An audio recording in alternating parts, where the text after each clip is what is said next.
কাল মানে ওয়েডনেসডে সকালে একটু চলে গেছিলাম শিয়ালদায় কিছু কাজের জন্য শ্রীচিজের। এই নর্থ কলকাতার বাড়িগুলো আমার খুব ভাল লাগে, স্পেশালি ব্যালকনিগুলো। I love north Kolkata. শ্রীচিজের স্টিকার্সগুলো শেষ হয়ে গেছিলো, তো ওগুলোই প্রিন্ট আউট করিয়ে বাড়ি ফিরে এলাম।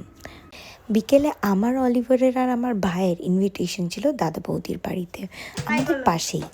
তো আমি চলে গেছিলাম ওখানে। আর আমার বৌমনি যা সব সুন্দর সুন্দর রান্না করেছিল, অ্যামেজিং। এই পুচকেটাকে দেখছো, এটা আমার ভাইজি, খুবই কিউট। রাত্রে ডিনারে রান্না করেছিল চাউমিন আর এই মাশরুম চিলি।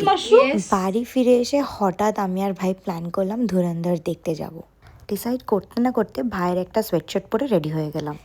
11টার শো ছিল, তো আমরা ওই 10:30 নাগাদ বেরিয়ে গেছিলাম। মিরাজে মুভি দেখতে যাওয়ার মজাটাই আলাদা। একটু লং ড্রাইভও হয়ে যায়। পপকর্ন আর ব্ল্যাক কফির সাথে মুভিটা স্টার্ট হলো।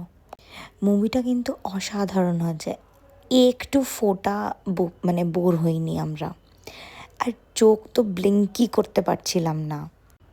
পুরো 3-3.5 ঘন্টার মুভি ছিল।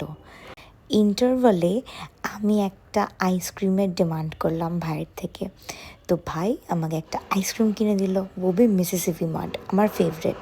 অ্যান্ড মেইন সিনটা রেকর্ড করবো না তো